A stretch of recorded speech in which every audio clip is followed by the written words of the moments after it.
نحمدہ ونصلی علی رسولہ الکریم۔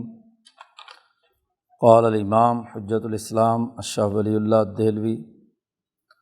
ولما کان النفاق العملی وما یقابلہ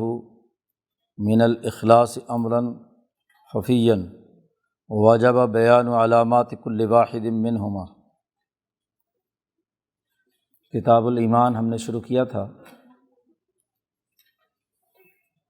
ایمان سے متعلق جو بنیادی ابواب ہیں اس کے بارے میں شاہ صاحب نے گفتگو کا آغاز اس حوالے سے کیا تھا کہ ایمان کے 4 معانی ہیں۔ نبی اکرم صلی اللہ علیہ وسلم کی تمام احادیث کا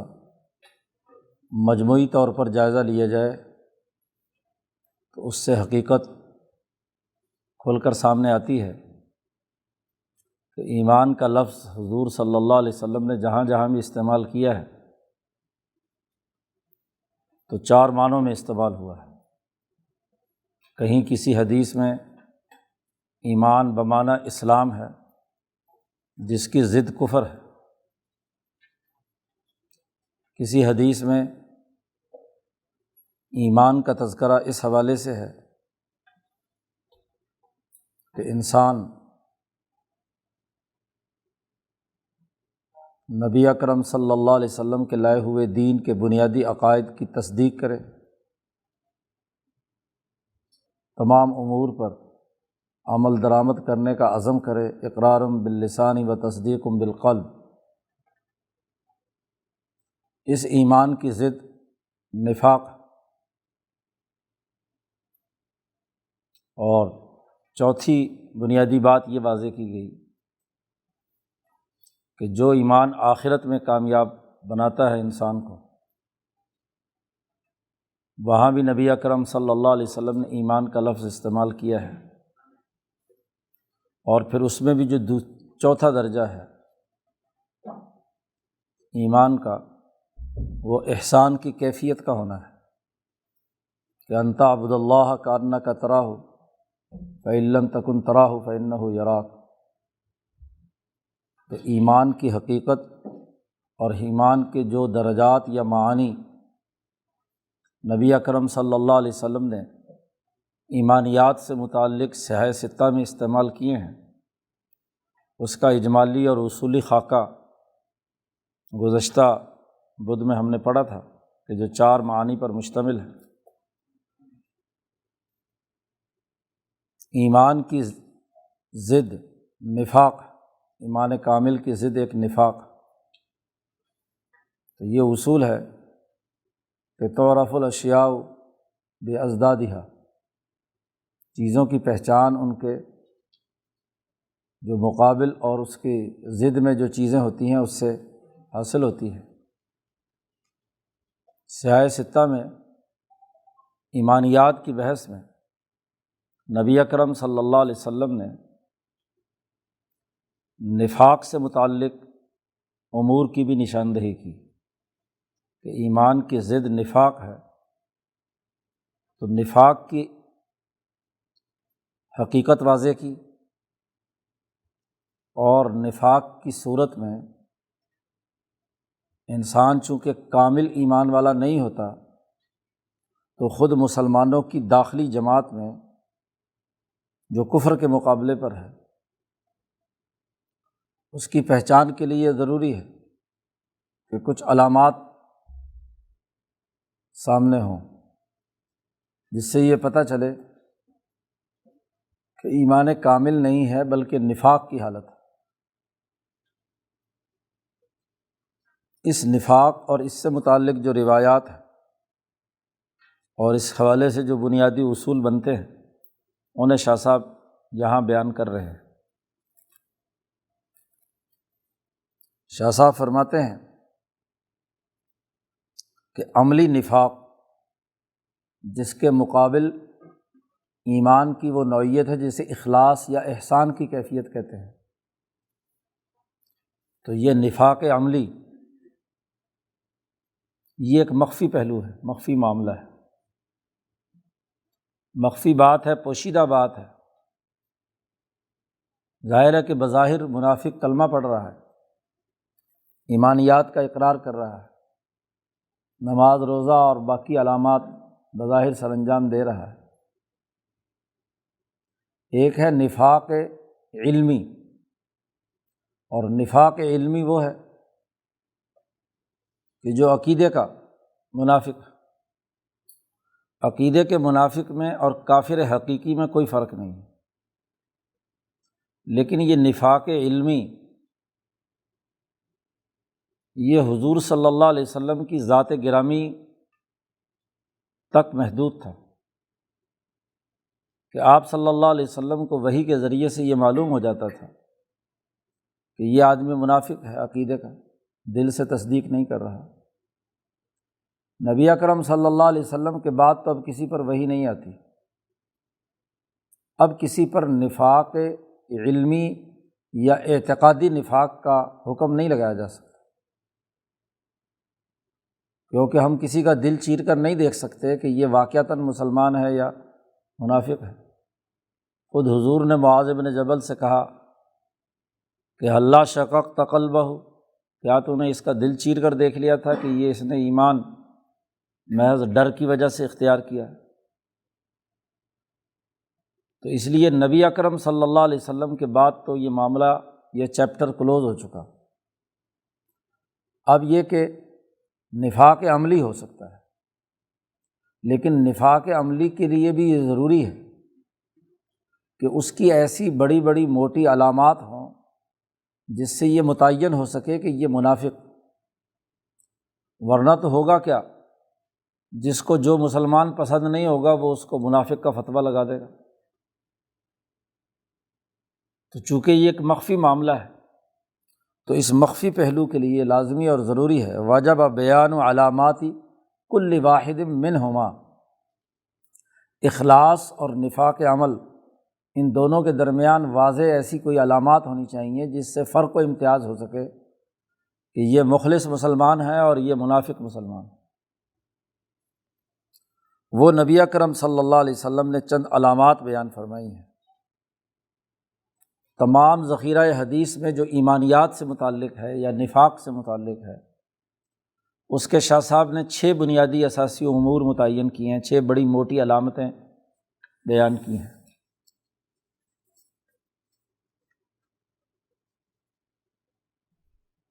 اس پر سب سے پہلی حدیث لائے ہیں، وَهُوَ قَوْلُهُ صلی اللہ علیہ وسلم، بخاری کتاب الایمان میں، مسلم میں بھی یہ روایت موجود ہے۔ حضور صلی اللہ علیہ وسلم نے فرمایا کہ 4 باتیں ایسی ہیں، اربع من کن فیہ کان منافقا خالصا، 4 باتیں ایسی ہیں کہ جو سب کی سب بیک وقت کسی انسان میں پائی جائیں تو وہ خالص منافق ہے، پکا منافق ہے، اس کے نفاق میں کوئی شک نہیں کرنا چاہیے۔ ومن کانت فیہ خصلۃ منہن، اور جس آدمی میں ان 4 میں سے کوئی ایک خصلت یا عادت پائی جاتی ہو تو وہ اسی درجے کا منافق شمار ہوگا، یعنی 1/4 جس میں 2 پائی جاتی ہیں وہ آدھا منافق۔ کانت فی خصلۃ من النفاق حتی یدعھا، جب تک کہ وہ اپنی اس بری عادت کو چھوڑ نہ دے۔ 4 باتیں کیا ہیں؟ آپ صلی اللہ علیہ وسلم نے فرمایا کہ خالص منافق کی پہلی علامت یہ ہے کہ جب بھی اس کے پاس کوئی امانت رکھوائی جائے، اذا اؤتمن خان، اس میں خیانت کرے۔ اذا لائے ہیں کہ جب بھی، یعنی عادت اس کی یہ ہو، ایک آدھ دفعہ کسی سے غلطی سے ہو گیا کوئی 1 واقعہ 2 واقعہ، اس کی بنیاد پر نہیں، اذا اؤتمن، جب بھی اس کے پاس کوئی امانت رکھوائی جائے کم از کم 3 دفعہ کا ہونا ضروری ہے، کسی پیسے کی، کسی مشترکہ مال کی ہو یا زبان کی ہو، قول و قرار کی ہو، کیونکہ نبی اکرم صلی اللہ علیہ وسلم نے فرمایا ہے المجالس بالامانہ، مجلسیں جو ہوتی ہیں ان کی باتیں بھی امانت ہوتی ہیں۔ ایک فورم کی بات دوسرے فورم پر کرنا یہ امانت میں خیانت ہے۔ اللہ پاک نے واضح دو ٹوک حکم دیا ہے، ان اللہ یأمرکم ان تؤدوا الامانات الی اہلہا، امانتوں کو ادا کرو، اللہ تمہیں حکم دیتا ہے۔ تو جو امانت میں خیانت کرتا ہے اور اس کی یہ عادت بن چکی ہو، یہ نفاق کی پہلی بڑی بنیادی علامت ہے۔ وَإِذَا حَدَّثَ كَذَبَ، دوسری علامت یہ ہے کہ وہ جب بھی بات کرے، گفتگو کرے، جھوٹ بولے، حقائق کے منافی بات لوگوں کے سامنے کرے۔ جب بھی، یہاں بھی یہی بات، کوئی وعدہ، کوئی قول و قرار، کوئی بات بیان کرتا ہے تو ضرور جھوٹ اس میں شامل ہے۔ تیسری بات فرمائی وَإِذَا عَاهَدَ غَدَرَ، جب بھی کسی دوسرے انسان سے معاہدہ کرے، کوئی خرید و فروخت، لین دین، معاملات، سیاسی، معاشی، کوئی بھی سماجی معاہدہ کرے تو غداری کرے، معاہدے کو توڑے، اس کی خلاف ورزی کرے، زبان پر قائم نہ رہے۔ ایک معاہدہ کیا خرید و فروخت کا، مارکیٹ میں ریٹ بڑھ گیا، وہ توڑ کر مہنگے داموں دوسری جگہ اس نے بیچ دیا، اپنے عہد کی خلاف ورزی کی۔ تو معاہدے کو توڑنے والا، اس کی عادت اس کی بن جائے تو منافق۔ اور چوتھی اور اہم ترین بات یہ فرمائی کہ وَإِذَا خَاصَمَ فَجَرَ، جب بھی جھگڑے، کسی سے کوئی لڑائی ہو، بات چیت ہو، کسی معاملے میں اختلاف ہو تو گالی گلوچ پہ اتر آئے، بدتمیزی کرنے لگے، فجر۔ تو چار بڑی علامتیں نبی اکرم صلی اللہ علیہ وسلم نے بیان فرمائیں خالص منافق کی۔ اور جو مخلص مسلمان ہے، اس کی چاروں کی ضد، وہ ایسا مسلمان جو اخلاص کے ساتھ احسان کی صفت کا حامل ہے، وہ اس کی ضد والی علامات ہے۔ اس حدیث کو سمجھنے کی ضرورت۔ دیکھیں، انسانی سماج معاہدات سے عبارت ہے، معاملات طے پاتے ہیں، میاں بیوی کا معاہدہ ہو، خرید و فروخت کا معاہدہ ہو، قومی نظام زندگی ہو یا بین الاقوامی، ہر فرد کا دوسرے فرد کے ساتھ ایک تعلق ہے۔ اس تمام تر تعلق کی بنیاد تین بنیادی چیزیں ہیں کہ اس کی سوچ اور فکر کیا ہے، اس کے سیاسی معاہدات کی نوعیت کیا ہے، عمرانی معاہدہ جسے کہتے ہیں، اس کے مالی اور معاشی معاملات کیسے ہیں۔ آدمی یا تو کسی سے مالی لین دین کر رہا ہوگا، یا کسی عمرانی اور سماجی معاہدے کے بندھن میں ہوگا، یا کسی سے کوئی قول و قرار اس نے کیا ہوگا، گفتگو ہے جس سے اس کی سوچ اور فکر واضح ہو۔ انسان جب بھی بولے، جھوٹ بولے، تو اس کا فکر خراب ہے۔ جھوٹ کسے کہتے ہیں؟ جو حقائق کے بالکل منافی ہے، حقیقت میں وہ بات نہیں ہے، آپ اس کو بیان کر رہے ہیں۔ دوسرے کے سامنے کسی بھی شے کا ایسا منظرنامہ بیان کرنا جو حقیقت پر مبنی نہیں ہے، یہ جھوٹ ہے۔ کیونکہ ایک جھوٹ اور ایک سچ ہے۔ جو واقعہ جس قدر ہوا، جو بات جس قدر ہے، اتنی ہی بیان کرنا سچائی ہے، اور اس میں اپنی طرف سے ملا کر اس کی حقیقت کو بدل دینا جھوٹ ہے۔ تو اس سے اس کی سوچ، فکر اور اس کے فلسفہ زندگی کی نشاندہی ہوتی ہے۔ سوسائٹی کسی نظریے اور فکر پر استوار ہوتی ہے، تو جس سوسائٹی کی بنیاد ہی جھوٹ پر ہو تو وہ منافق ہے۔ جو فرد سوسائٹی میں جھوٹ ہی بولتا ہو، جھوٹ قبول کرنا، جھوٹ بولنا، جھوٹے افکار و خیالات کو فروغ دینا، یہ اس پورے حدث کذبہ کے اندر شامل ہے۔ پھر عمرانی معاہدہ ایک باقاعدہ قول و قرار اور معاہدے کے تحت وجود میں آیا، تو سیاسی نظام کی بنیاد معاہدات پر ہے۔ جتنے بھی معاملات، ایک آدمی اپنی طرف سے دوسرے کے سامنے جھوٹی باتیں بیان کرتا ہے تو زیادہ سے زیادہ اس کی ذاتی فکر کا معاملہ ہے، لیکن جب وہ باقاعدہ معاہدہ کرے، کوئی لین دین کا، خرید و فروخت کا، اور وہاں وہ غداری کا ارتکاب کرے، تو گویا کہ وہ سماج میں رہنے کے قابل نہیں ہے۔ اس پر کون اعتبار کرے گا؟ ایک دفعہ کرے گا، دو دفعہ کرے گا، تین دفعہ کرے گا، اس کے بعد کہیں گے کہ یہ لپاٹی جھوٹا آدمی جھوٹے معاہدے کرتا ہے، تو مارکیٹ میں کون اسے قبول کرتا ہے؟ تو پورے سیاسی نظام میں معاہدات کو توڑنا، غداری کرنا، یہ بہت بڑی بنیادی خرابی ہے۔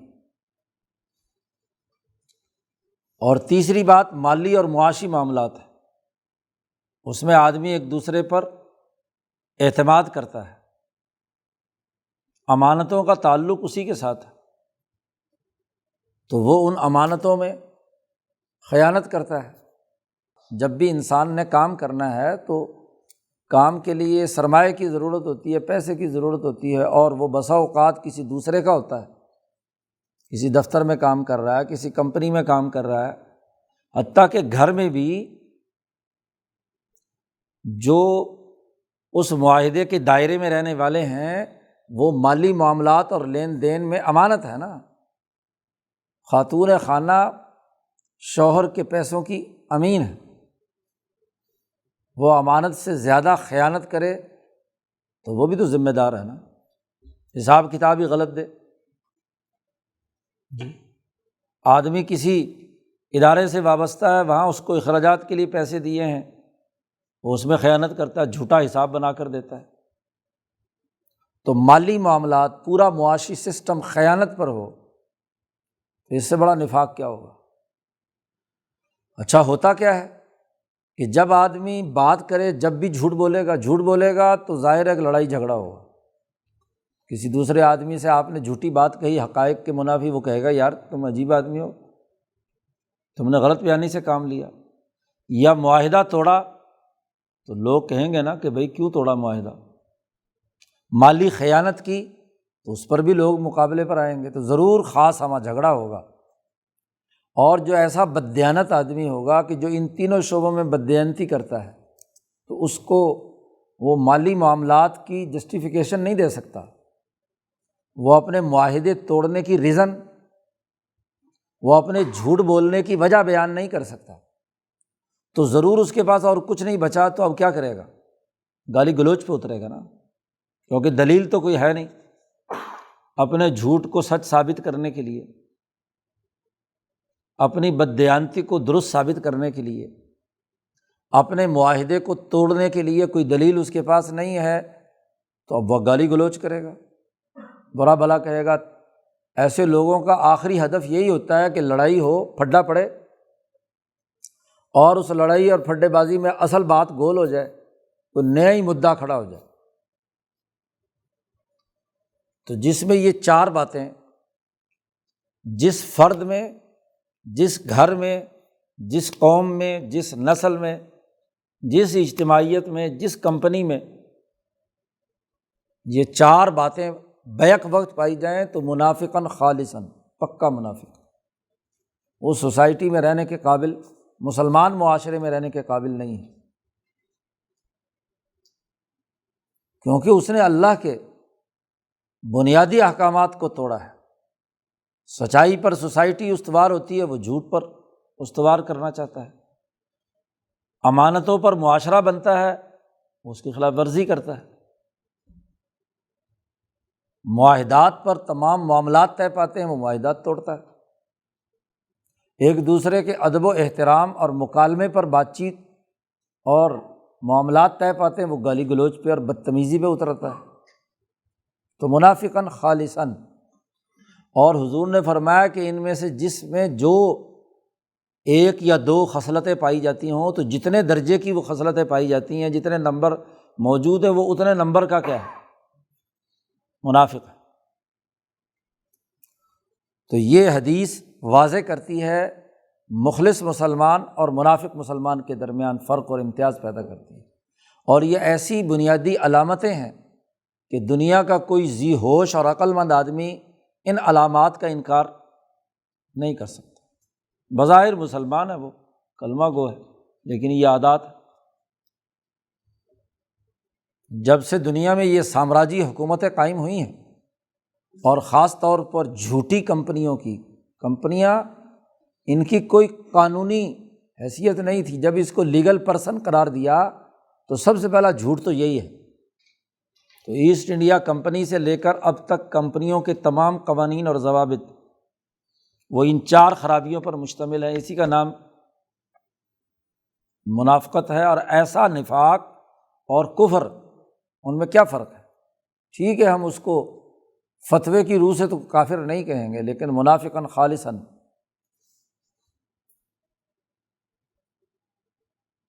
دوسری حدیث لائے، نبی اکرم صلی اللہ علیہ وسلم نے ارشاد فرمایا، ثلاثن، 3 باتیں ایسی ہیں کہ من کن فیہ، جس کے اندر یہ پائی جائیں تو وجد بہن حلاوت الایمان، وہ ایمان کی مٹھاس اس نے گویا کہ پالی۔ جس میں یہ 3 باتیں پائی جائیں، خالص مسلمان کی 3 بڑی بنیادی علامتیں بیان کر رہے ہیں۔ من کن فیہ، جس میں بھی یہ پائی جائیں، وجد بہن حلاوت الایمان، وہ ان عادات اور خصلتوں کی وجہ سے وہ ایمان کی حلاوت اور مٹھاس اپنے دل میں محسوس کرتا ہے۔ نمبر 1، من کان اللہ ورسولہ احب الیہ مما سواہما، کہ وہ مومن جو اللہ اور اس کے رسول کے ساتھ کائنات کی تمام چیزوں سے زیادہ محبت کرتا ہو، اللہ کی محبت بھی اس کے قلب میں دنیا کی ہر چیز سے زیادہ ہو، اور حضرت محمد مصطفیٰ صلی اللہ علیہ وسلم کا عشق بھی اور محبت بھی دنیا کی تمام چیزوں سے زیادہ اس کے دل میں ہو۔ محبت دل کی ایک وجدانی کیفیت کا نام ہے۔ جب انسان خالص محبت اللہ اور اس کے رسول صلی اللہ علیہ وسلم سے رکھتا ہے تو دل میں ایک خاص قسم کی حلاوت اور مٹھاس محسوس کرتا ہے۔ آدمی جس سے عشق و محبت رکھے تو جب محبت کا جذبہ دل پر آتا ہے کسی محبوب کے حوالے سے، تو دل میں ایک خاص قسم کی کیفیت پیدا ہوتی ہے۔ کسی انسان کو ماں سے محبت ہے تو خاص قسم کی چاہت اور مزہ اور لذت آتی ہے ماں سے اپنے محبت کا اظہار کرنے سے۔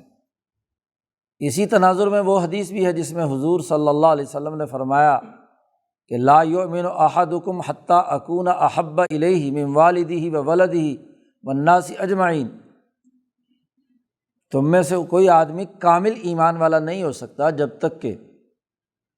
وہ اپنی اولاد، اپنے ماں باپ، حتیٰ کہ خود اپنی جان بلکہ تمام انسانوں سے زیادہ محبت اللہ سے نہ رکھے۔ تو پہلی علامت حلاوت ایمانی کی یا مخلص مسلمان کی یہ ہے کہ وہ اللہ اور اس کے رسول اور ان کے احکامات سے ایسی محبت رکھے کہ دنیا کی کوئی بھی چیز اس محبت کے برابر نہ آئے۔ اور اس کا پتہ اس وقت چلے گا جب کسی اور چیز اور اللہ اور اس کے رسول کے حکم کے درمیان تصادم پیدا ہو، تو وہ ترجیح کس کو دیتا ہے؟ محبت کا پتہ تو تب چلے گا۔ ٹکراؤ اور مزاحمت کے وقت ہی اخلاق کا پتہ چلتا ہے۔ انما الاخلاق بالاحوال لا بالعلوم، اخلاق کا تعلق احوال سے اور حالات سے ہوتا ہے۔ کیفیت کیا ہے آپ کی اس وقت؟ ویسے وہ دعویٰ کرے، بڑھ کے مارے کہ جی میں تو حضور کا عاشق ہوں، اللہ کا عاشق ہوں، محبت، لیکن اللہ کے حکم اور اللہ کے علاوہ باقی احکامات کے درمیان تصادم ہو تو وہ اللہ کے حکم کو پس پش ڈال دے۔ اس کی ابھی قریب کی اور اس زمانے کی مثال دے دیتا ہوں، لوگ ناراض ہوتے ہیں تو ہوتے رہیں جی۔ اللہ تبارک و تعالیٰ نے عید الفطر کے لیے کہا ہے وَاذْكُرُوهُ كَمَا هَدَاكُمْ، اللہ کا ذکر کرو عید الفطر کے دن جیسے تمہیں ہدایت دی گئی ہے۔ اور ہدایت کیا ہے کہ اپنے گھروں سے نکلو اور اپنے گلیوں اور محلوں میں جلوس نکالتے ہوئے عیدگاہ تک پہنچو، جس میں یہ اعلان کرو کہ اللہ اکبر لا الہ الا اللہ واللہ اکبر وللہ الحمد، تکبیرات پڑھتے ہوئے بلند آواز سے جہراً۔ اور عیدگاہ میں بڑے سے بڑا اجتماع کرو، وہاں بھی یہ پڑھو جی۔ اور اس عید الفطر پہ حکم ملا ہے کیا کہ گھروں میں دب کے رہو، عید بھی گھر ہی پڑھو، باہر آ کر نہیں پڑھنی۔ تو اللہ نے تو حکم دیا وَاذْكُرُوهُ كَمَا هَدَاكُمْ، رسول اللہ نے حکم دیا کہ جب بھی دو مسلمان ملیں اذا التقى المسلمان تصافحا، دونوں مصافحہ کریں۔ اور اب کہتے ہیں جی مصافحہ نہ کرو، تو اب ٹکراؤ ہے نا، ایک طرف نام نہاد صحت اور ہیلتھ کے نام پر مصافحے پر پابندی ہے، اور ایک طرف رسول اللہ کا حکم ہے، پتہ چلے گا کہ اب واقعتاً رسول اللہ سے محبت ہے کہ نہیں۔ دونوں حکموں میں ٹکراؤ پیدا ہوا تو محبت کس سے ہے؟ چاہے وہ کتنی اونچی طریقے سے نعت پڑھتا ہو، تقریریں کرتا ہو، خطابت کرتا ہو، ہاں جی، محبت کے اظہار کے لیے گاتا ہو، روشنیاں کرتا ہو، اب پتہ چلے گا کہ وہ 6 فٹی نماز پڑھتا ہے یا رسول اللہ صلی اللہ علیہ وسلم والی نماز پڑھتا ہے، اب پتہ چلے گا نا۔ مولویوں کا بھی پتہ چلے گا امامت وہ کس طرح کی کرائیں گے۔ تو پہلی بڑی بنیادی علامت بیان کی ہے۔ نمبر 2، ومن احب عبدا لا يحبه الا للہ، کوئی انسان کسی دوسرے انسان سے صرف اور صرف اللہ کے لیے محبت کرے، کوئی اور کوئی دنیاوی غرض لالچ مفاد نہ ہو جی، جب بھی اس کے ساتھ کوئی اس کا تعلق ہو تو اس تعلق کی بنیاد خالصتاً اللہ کی رضا ہو جی، اللہ کے لیے محبت کرے، نہ یہ کہ کسی دنیاوی غرض، کسی مادی مفاد، کسی لالچ کے لیے وہ کسی دوسرے سے محبت کرے۔ حقیقت بغیر کسی اس کے تو اللہ اور اس کے رسول سے ہے، جب اللہ اور اس کے رسول سے محبت ہے تو اللہ کی نسبت سے ہی کسی سے محبت ہو تو وہ محبت ہے، اور اگر کوئی اور مطلب ہے تو حلاوت ایمانی نہیں پائے گا جی۔ اب اللہ کا حکم ہے کہ مریض کی عیادت کرو، اور اب کہتے ہیں مریض سے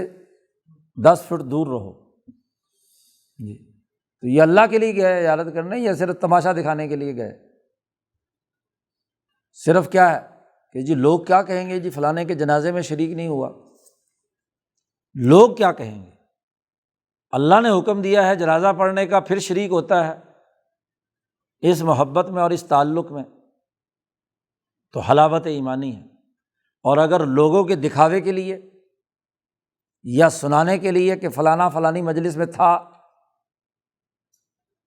تو گویا کہ حلاوت ایمانی تو نہیں ہے۔ اور تیسری بڑی اہم بات حضور صلی اللہ علیہ وسلم نے فرمائی، یہ بھی بخاری مسلم کی روایت، تیسرا یہ کہ وہ آدمی مسلمان ہونے کے بعد کفر کو اتنا ناپسند سمجھے، جب اللہ نے اسے اس کفر کی حالت سے نکال کر ایمان کی دولت سے نوازا، بعد ان انقذہ اللہ منہ، اللہ نے اس کو اس کفر کے جہنم سے باہر نکال لیا، اس کے بعد واپس کفر کی طرف لوٹنے کو اتنا ناپسندیدہ سمجھے، اتنا اس کو غلط سمجھے جیسے آگ میں جلنا ہے۔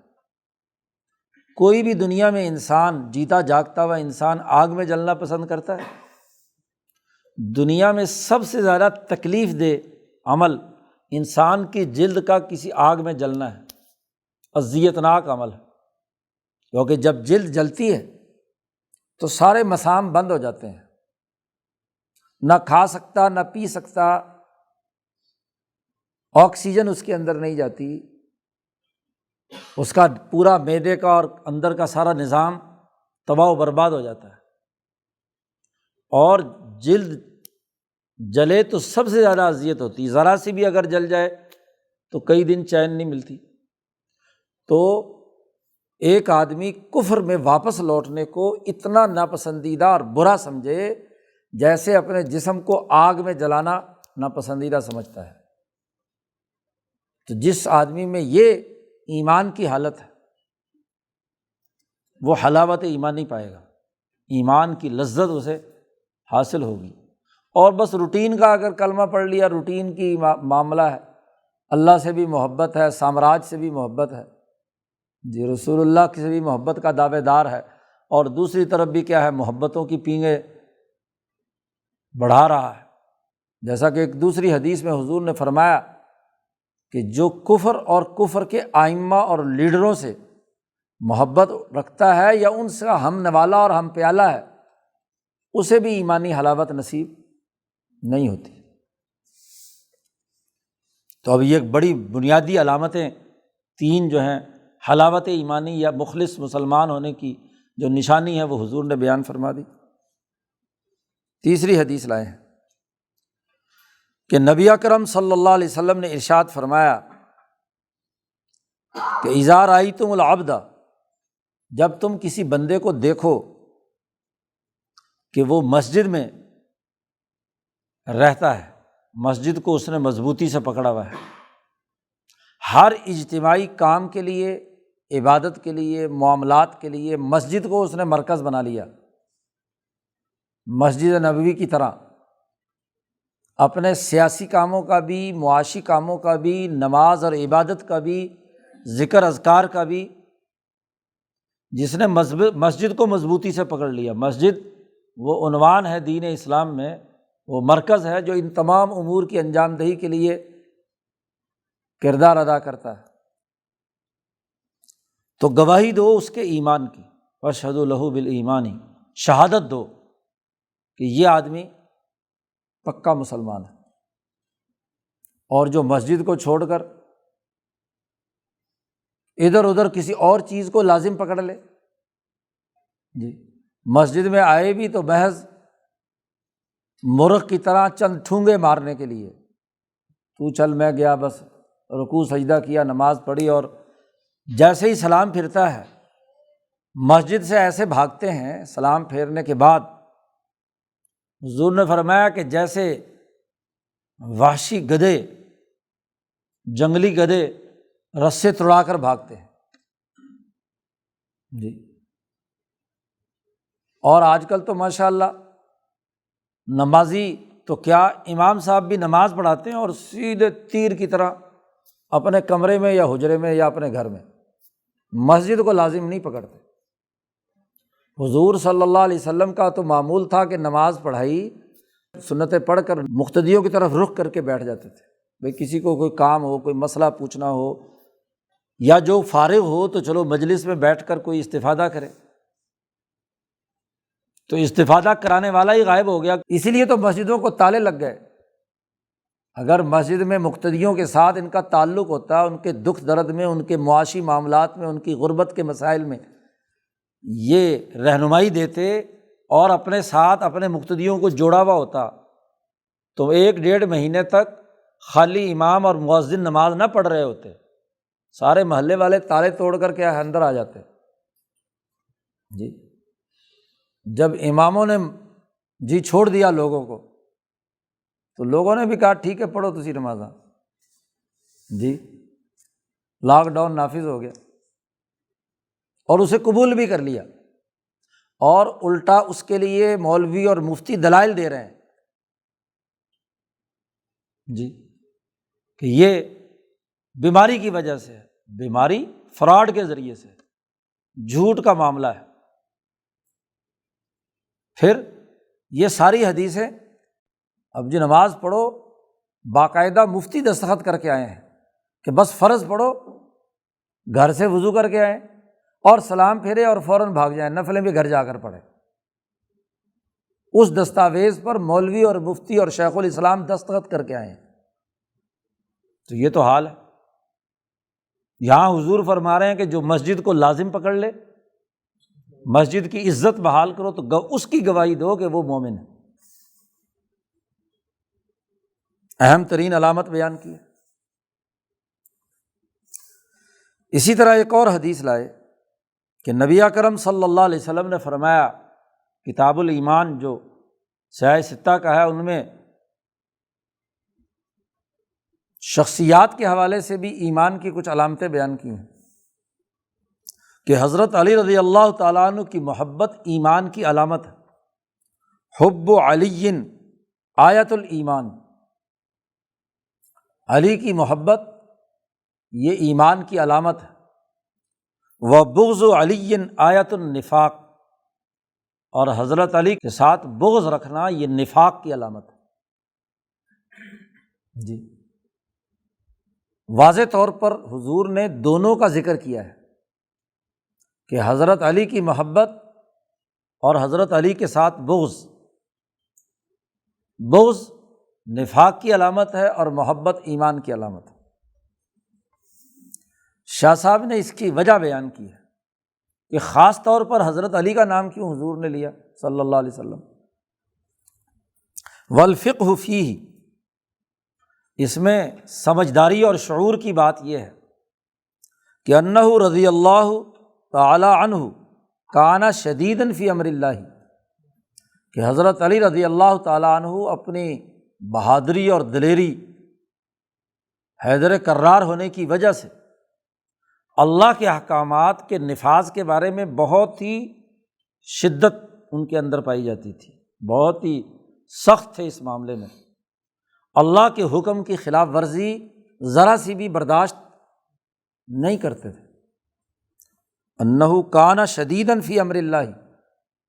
اللہ کے احکامات اور اس کے نفاذ میں بہت ہی سخت تھے۔ اب وہ آدمی جس کی طبیعت میں جمود ہے اور حجاب طبع ہے، وہ حضرت علی کے ساتھ رہ کر حضرت علی کے طرز فکر و عمل کی شدت کو برداشت نہیں کر پاتا۔ فلا يتحمل شدته الا من رکضت طبیعته وغلب عقله على هواه، جس کی طبیعت مضبوط اور مستحکم ہو اور اس کی عقل اس کی خواہش پر غالب ہو، وہ بھی اتنا ہی دلیر اور بہادر ہو، خواہشات کے علی الرغم مجاہدات کے لیے جان ہتھیلی پر رکھنے کی جو صلاحیت رکھتا ہے، وہی حضرت علی سے محبت کر سکتا ہے۔ تو ان کی بہادری اور دلیری کی وجہ سے ان کے ساتھ چلنا وہ خاصا مشکل ہوتا ہے۔ اس لیے بڑے بڑے لوگ بھی کھانا کھانے کے لیے حضرت امیر معاویہ کے دسترخوان پہ جاتے تھے، کیونکہ یہاں تو مجاہدہ کرنا پڑتا تھا، حضرت علی کے یہاں تربیت کا عمل، یہاں کیا ہے، بہت زیادہ جدوجہد اور کوشش کرنی پڑتی تھی۔ تو حضرت علی سے محبت ایمان کی علامت ہے، اور یہ محبت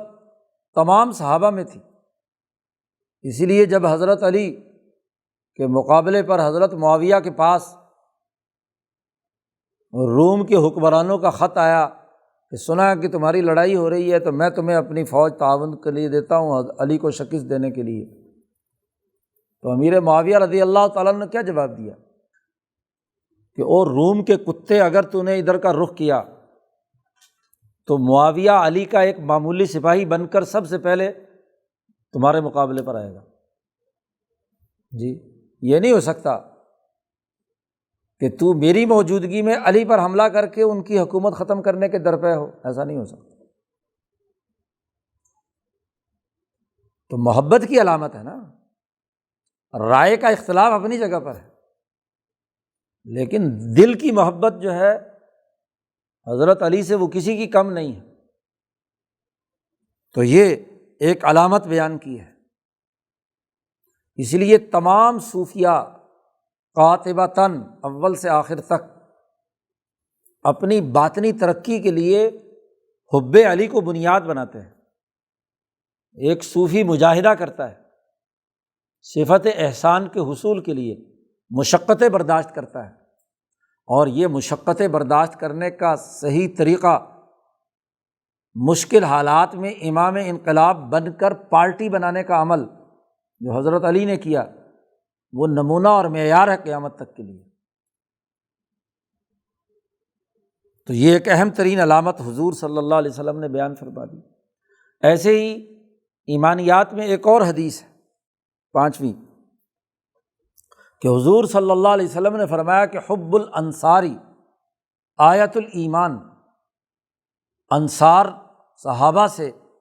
محبت رکھنا یہ ایمان کی علامت ہے۔ یہاں انصار پوری اجتماعیت،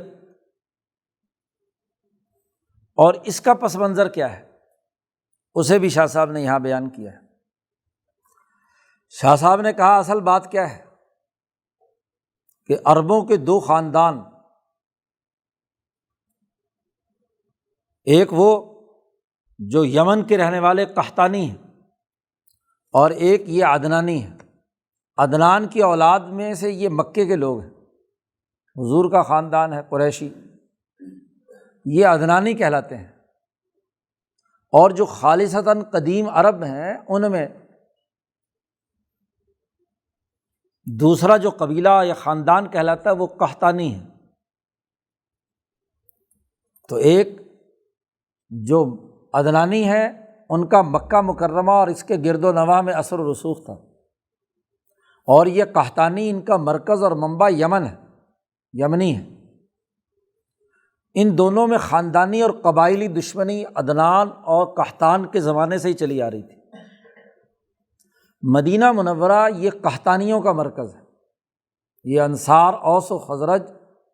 یہ یمنی لوگ ہیں، یہ قحطانی ہیں، اور ان میں جدی پشتی آپس میں اختلافات، مکہ اور مدینہ، یثرب اور مکہ کے درمیان یہ عدنانی اور قحطانی کا جھگڑا نسل پرستی کا موجود تھا۔ اب جب حضور صلی اللہ علیہ وسلم مدینہ منورہ میں آئے اور انصار ایمان لائے تو قریشی مکہ کی سیاسی سیادت اور ابراہیم اور اسماعیل کے اولاد ہونے کی وجہ سے اپنے آپ کو بڑا سپیریئر سمجھتے تھے، باقی نسلوں کو حقیر سمجھتے تھے، تو انصار کو کسی حیثیت میں شمار کرنے کے لیے تیار نہیں ہوتے تھے۔ تو یہ سارے مہاجرین سے کہا گیا کہ دیکھو ایمان کی علامت ہے ان انصار سے محبت کرنا، تاکہ نسل پرستی کے بجائے جو انسانی بات ہے وہ ان کے اندر پیدا ہو، جماعت میں اتفاق اور اتحاد برقرار رہے۔ شاہ صاحب کہتے ہیں والفقہ فیہ، اس میں سمجھداری کی بات یہ ہے کہ عرب معدیہ اور یمنیہ یعنی قحطانی اور عدنانی ما زالوا یتنازعون بینہم، ان میں ہمیشہ سے جھگڑے رہے، یہاں تک کہ ایمان پر آ کر دونوں جمع ہو گئے۔ تو فمن کان جامع الہمہ علی اعلاء الکلمۃ، تو جو آدمی دین کے غلبے کی بنیاد پر اپنی ہمت کو مجتمع کر لیتا ہے تو اس سے وہ جو حسد اور کینہ نسل پرستی کا ہے وہ دور ہو گیا۔ اور ومن لم یکن جامعا، اور جس نے اپنی ہمت کو دین کے غلبے کے نقطۂ نظر سے، غلبہ دین کو مطمع نظر بنا کر جس نے جدوجہد اور کوشش کا راستہ اختیار نہیں کیا تو وہ اس طرح کے جھگڑوں میں پڑا رہے گا، کیونکہ جب اعلیٰ مشن پیش نظر ہو تو وہاں برادریوں اور نسلوں کے جھگڑوں کا اعتبار نہیں ہے۔ تو یہ ایمان کی علامت ہے نا، ایمان کا ہدف تو یہ تھا کہ لیظہرہ علی الدین کلہ، اعلاء کلمۃ اللہ، وہاں نسل پرستی کا کیا کہ کوئی اپنے آپ کو بڑا سمجھے اور دوسرے کو حقیر سمجھے۔ تو یہ چند حدیثیں لا کر شاہ صاحب نے نفاق کی علامت بھی بیان کر دی اور اس کے مقابلے میں ایمان کی علامتیں بھی بیان کر دی پوری جامعیت کے ساتھ۔ اب ایک اور بات بھی جو یہاں بحث کی جاتی ہے کہ ایمان میں، ایمان قبول کر لینے کے بعد ایمانیات کے بنیادی 5 ارکان ہیں، تو یہ 5 رکن کیوں مقرر کیے گئے؟ اس کی حکمت اور اس کا راز کیا ہے؟ شاہ صاحب کہتے ہیں وقد بین النبی صلی اللہ علیہ وسلم فی حدیث بنی الاسلام علی خمس، نبی اکرم صلی اللہ علیہ وسلم نے فرمایا کہ اسلام کی بنیاد 5 باتوں پر ہے۔ اب دیکھیے پیچھے بحث تھی مخلص مسلمان کے مقابلے میں نفاق کی، نفاق عملی اور اخلاص، ان دونوں کے درمیان موازنہ پچھلی حدیثوں کے ضمن میں ہوا۔ تو یہاں نفاق ایمان کامل کے مقابلے پر تھا۔ پیچھے جو شاہ صاحب نے ایمان کے 4 معنی بیان کیے تھے ان میں سے ایک کیا تھا؟ اسلام، اور اسلام بمقابلہ کفر ہے۔ تو اسلام جسے عنوان قرار دیا ہے کہ یہ کفر سے انسان کو امتیاز دیتا ہے، تو اس کی بھی کچھ بنیادی علامتیں ہونی چاہیے نا۔ تو وہ بنیادی علامتیں جو کفر کے مقابلے میں ایک مسلمان جماعت کے سیاسی شناخت کے طور پر لازمی اور ضروری ہیں، جن کے بغیر اسلام کا بنیادی ڈھانچہ قائم ہی نہیں ہو سکتا، تو وہ بنیادیں حضور صلی اللہ علیہ وسلم نے یہ 5 بیان کی ہیں۔ وقد بین النبی صلی اللہ علیہ وسلم فی حدیث، اس حدیث میں فرمایا کہ اسلام کی بنیاد 5 باتوں پر ہے، مشہور حدیث ہے۔ اسی طریقے سے حضرت ثمامہ بن ثعلبہ رضی اللہ تعالیٰ عنہ کی روایت ہے، وہاں بھی حضور نے ان 5 باتوں کا تذکرہ کیا۔ پھر ایک اور تیسری حدیث ہے، ایک دیہاتی آیا تھا، اس نے آ کر نبی اکرم صلی اللہ علیہ وسلم سے پوچھا کہ اسلام کی کیا حقیقت ہے، آپ مجھے ایسی موٹی موٹی باتیں بتا دیں کہ مجھے کسی اور سے پوچھنے کی ضرورت نہ ہو اور میں اس کو پابندی سے کر لوں۔ تو حضور نے فرمایا کلمہ پڑھنا، نماز پڑھنا، روزہ رکھنا، حج کرنا، زکوٰۃ دینا، 5 بنیادی باتیں فرمائیں۔ اس دیہاتی نے کہا تھا کہ آپ مجھے بتلائیے علی عمل اذا عملتہ دخلت الجنہ، جب میں اسے عمل کروں تو میں جنت میں میرا داخلہ یقینی ہو جائے، بس ایسی بات آپ مجھے بتائیں۔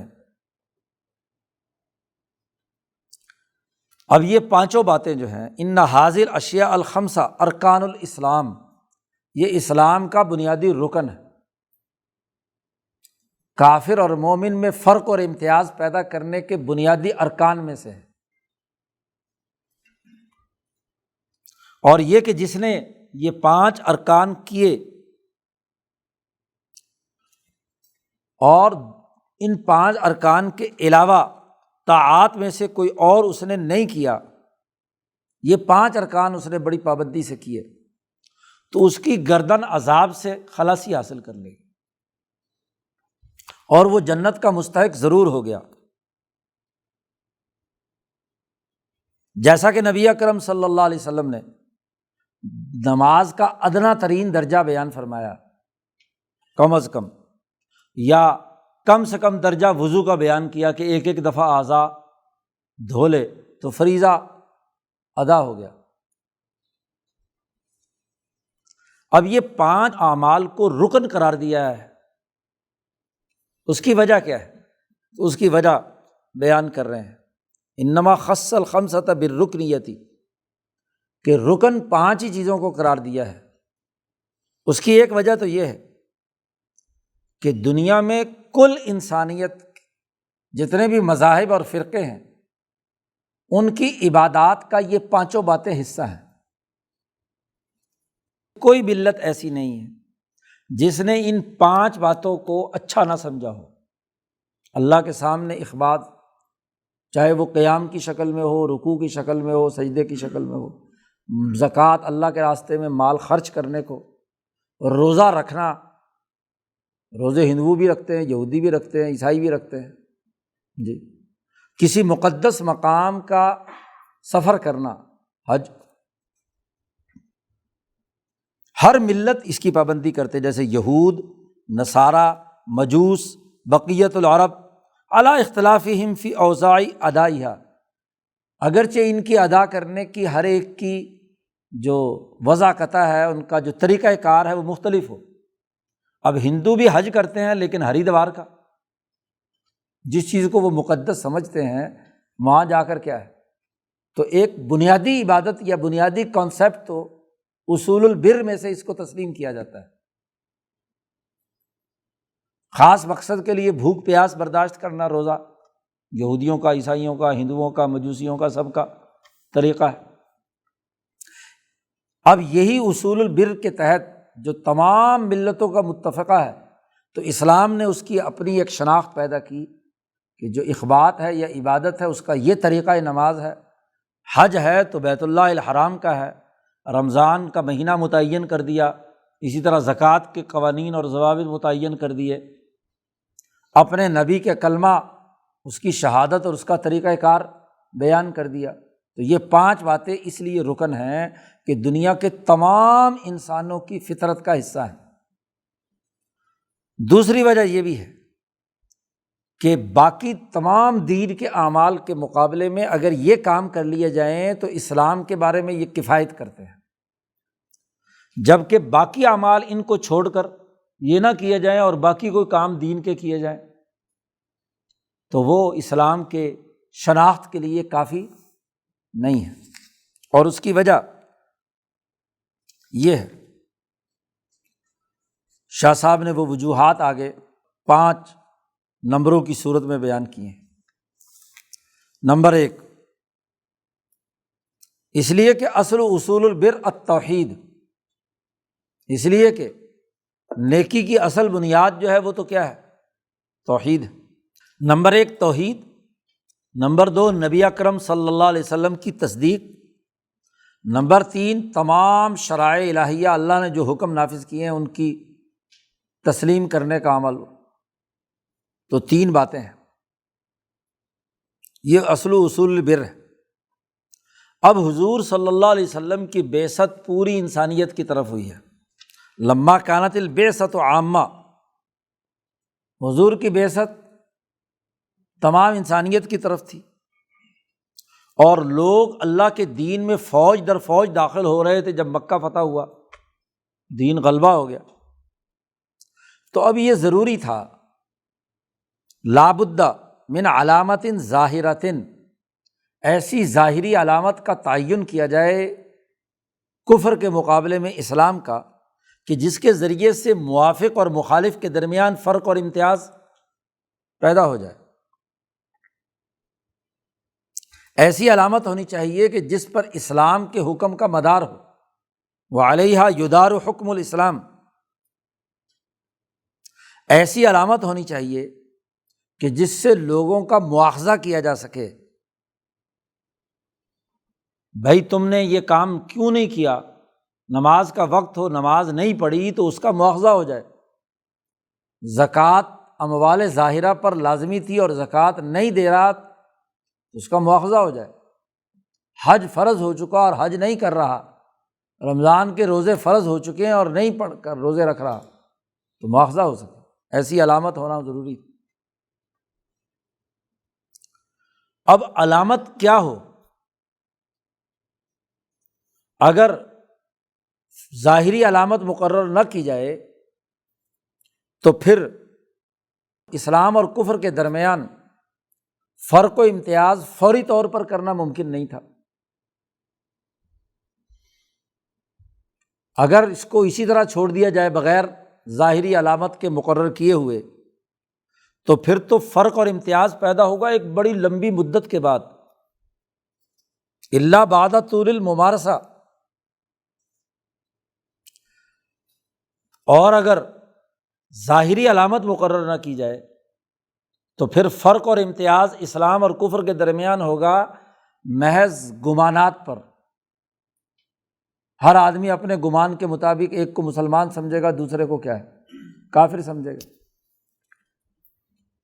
چند قرائن کو دیکھ کر۔ اور کسی پر اسلام کا حکم لگانے میں لوگوں میں آپس میں کیا ہے، اختلاف ہوگا۔ جب ایک کو مسلمان سمجھ رہا ہے، دوسرا اس کو کافر سمجھ رہا ہے، تو ایسی مین اور بڑی بنیادی علامتیں ہونی چاہیے جو فوری طور پر فرق اور امتیاز پیدا کریں کہ یہ مسلمان جماعت ہے اور یہ کیا ہے، کافر۔ وفی ذالک اختلال کثیر من الاحکام، اور اگر علامت مقرر نہ کی جاتی، رکنیت کا تعین نہ کیا جاتا، تو بہت سارے احکام میں خلل واقع ہو جاتا۔ اور ولیس شیء کالاقرار طوعا ورغبۃ کاشفا عن حقیقت ما فی القلب من الاعتقاد والتصدیق۔ ایک آدمی سب کے سامنے یہ گواہی دیتا ہے کہ اشہد ان لا الہ الا اللہ واشہد ان محمد رسول اللہ، یہ اقرار کرتا ہے، تو اس سے بڑھ کر اور کون سی علامت ہو سکتی ہے؟ تو اس لیے اسلام کی رکنیت کے لیے جو بنیادیں مقرر کیں، ان میں پہلا رکن کلمہ شہادت ہے۔ تو کلمہ شہادت کو بڑی بنیادی علامت قرار دے دیا گیا کہ اس کے دل میں جو کچھ ہے، اس نے اس کو زبان پر لا کر سب کے سامنے اقرار کر رہا ہے کہ میں مسلمان ہوں،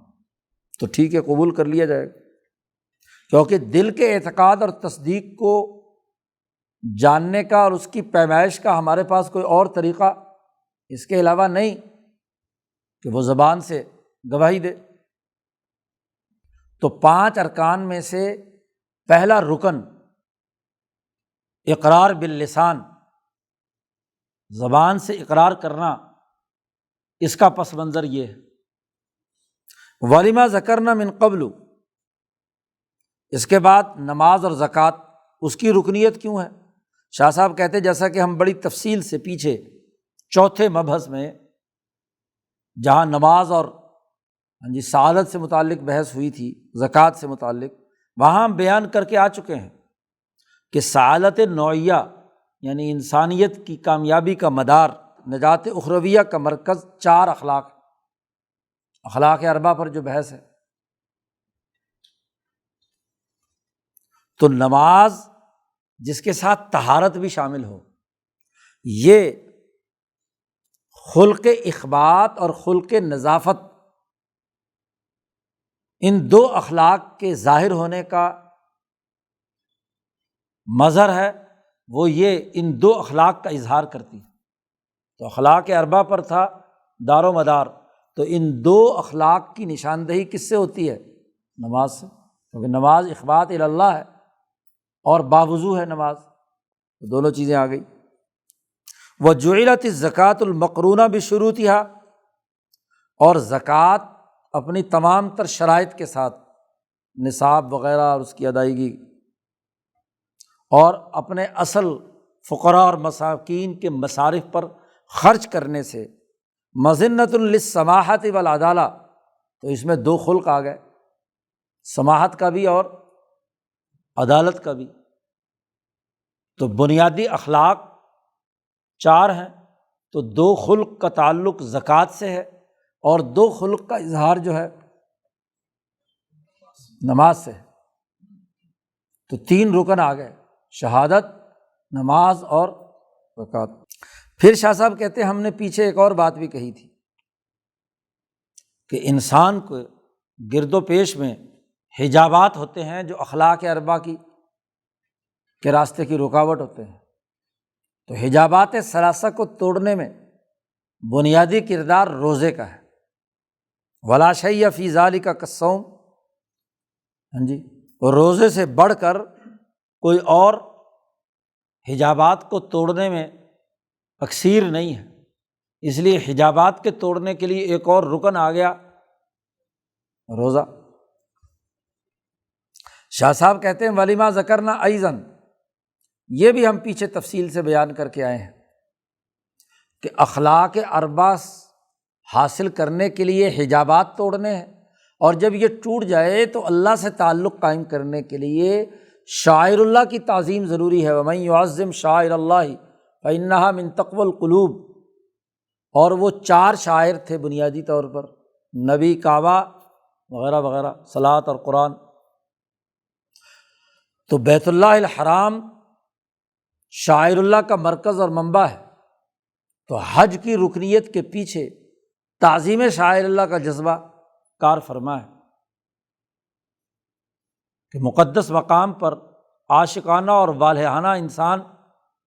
طواف کرے۔ من ان اصل اصول الشرائع ہوا تعظیم شاعر اللہ، اور وہ 4 ہیں، اس کا وہاں تفصیل آ چکی ہے۔ تو کعبہ ان میں سب سے بڑا بنیادی مرکزی حیثیت رکھتا ہے، اور اس کی تعظیم کرنا کیا ہے؟ حج ہے۔ اس طرح آپ دیکھیے کہ پانچوں ارکان، ان کے پیچھے جو حکمت کار فرما ہے، اور یہ بنیادی ان کو رکنیت قرار دی ہے اسلام کی، کہ جو یہ کام 4-5 کرے گا اس نے گویا کہ اسلام قائم کر لیا۔ تو اس کی وجہ یہ ہے، اس کے حجابات ٹوٹ گئے، اس کے تعظیم شعائر اللہ کی کیفیت پیدا ہو گئی، اخلاق اربع اس میں آ گئے، اور جو قلب کی کیفیت تھی وہ اقرار باللسان سے، شہادت سے کیا ہے؟ واضح ہو گئی۔ تو گویا کہ اسلام کا پورا سٹرکچر اس کے اندر آ گیا، اس کا پورا نظام اس کے اندر ان 5 بنیادوں میں آ گیا۔ جی اب معاملہ کیا ہے؟ رسمی طور پر اگر ایک آدمی کرتا ہے تو ظاہری طور پر اسے مسلمان کہیں گے، اس پر کفر کا حکم، لیکن اس کے تمام تقاضے ہیں، ملکہ عدالت بھی اس میں داخل ہے، عدالت کا خلق بھی، سماحت بھی، طہارت بھی، اخبات بھی، تعظیم شاعر اللہ بھی، حجابات توڑنا بھی۔ شاہ صاحب کہتے ہیں وقت ذکرنا فیما سبق، پیچھے ہم بڑی تفصیل کے ساتھ یہ بات بیان کر کے آئے ہیں کہ ان عبادات کے فوائد کیا ہیں۔ اسی لیے یہ باقی اسلام کے تمام امور کے مقابلے میں اگر کوئی آدمی ان 5 کاموں کو کرتا ہے تو یہ کفایت کر جائیں گے، اور باقی کام وہ کفایت نہیں کریں گے، کیونکہ حجابات، اگر یہ 5 کام نہ کیے جائیں، کیونکہ حجابات اسی طرح برقرار ہے، جی تعظیم شاعر اللہ نہیں ہو رہی، اخلاق اربع پیدا نہیں ہو رہے، دل کے اندر جو تصدیق الہی ہے وہ اس کا اظہار نہیں ہو رہا، تو اس لیے ان 5 کو رکن بنایا گیا اسلام کا۔ تو یہ اسلام کی رکنیت اور اسلام کی شناخت یہ کفر کے مقابلے پر ہے۔ ایمانیات کی بحث میں ایک اور بحث بھی ہے، ایک ایمان وہ تھا جس کے مقابلے میں کیا تھا؟ نفاق، اور ایک ایمان کامل، اس کے مقابلے میں کیا ہے؟ اثم، آثام۔ تو وہ بھی شاہ صاحب نے یہاں بحث کی کہ آثام کیا ہے، اسلام کی ضد میں سے کیا ہے؟ اثم بھی ہے۔ یہاں شاہ صاحب کہتے ہیں والآثام باعتبار الملت علی قسمین، اثم کی بھی 2 دائرے ہیں، 2 اعتبار ہیں، ایک حکمت البر والاثم کے تحت اثم ہے، ان کی یہاں بحث نہیں ہو رہی۔ حکمت البر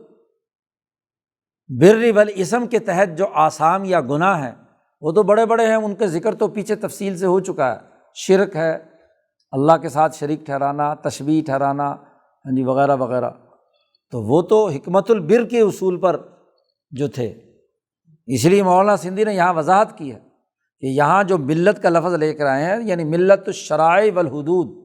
علم الشرائع والحدود کے اعتبار سے جو گناہ ہے، آثام ہیں، ان کا بیان یہاں کر رہے ہیں۔ اس کی 2 قسمیں ہیں، صغائر اور کبائر، کہ مسلمان ہوتے ہوئے دائرہ اسلام میں رہتے ہوئے، کیونکہ شرک اور تشبیہ وغیرہ جو اختیار کر رہا ہے انسان، وہ تو دائرہ اسلام میں نہیں ہے، اس سے خارج ہے۔ تو اس کی 2 قسمیں ہیں، صغائر اور کبائر۔ کبیرہ گناہ کسے کہتے ہیں؟ شاہ صاحب کہتے ہیں فالکبائر، کبائر وہ ہیں کہ ما لا یصدر الا بغاشیۃ عظیمۃ من البہیمۃ او السبعیہ او الشیطنیہ، شیطنہ، کہتے ہیں کہ وہ کبیرہ گناہ وہ ہے جب انسان پر حیوانیت طاری ہو جائے، تو حیوانی کسی حجاب اور پردے کے جسم پر مسلط ہونے کی وجہ سے جو گناہ ہوا، یا درندہ صفت بن جائے آدمی، درندگی کی بنیاد پر اس نے کوئی کام کیا ہو، یا شیطان مسلط ہو جائے اس کے اوپر۔ اور اس کو کبیرہ گناہ کیوں کہتے ہیں؟ کہ فیہ انسداد سبیل الحق، کہ اس کبیرہ گناہ کے نتیجے میں جو حق کا سیدھا سچا راستہ ہے وہ بند ہو جاتا ہے۔ وَحَتْکُ حُرْمَتِ شَعَائِرِ اللّہ، اللہ کے شعائر کی توہین، ہاں جی، اس کی حرمت کی ہتک ہوتی ہے، توہین ہوتی ہے، یا ضروری ارتفاقات ٹوٹ رہے ہیں، ارتفاقات ضروریہ چاروں درجے کے وہ توڑے جا رہے ہیں، یا اس کام کے نتیجے میں عام انسانوں کو بہت عمومی ضرر اور نقصان پہنچ رہا ہے، وہ کبیرہ گناہ ہے۔ اور پھر اسی کے ساتھ ساتھ وہ عمل شریعت کے بالکل متصادم ہے، شریعت کو دور پھینکنا ہے، اس لیے کہ شریعت نے اس کو بڑی سختی سے منع کیا تھا اور اس کے کرنے والے کو سخت ڈرایا تھا۔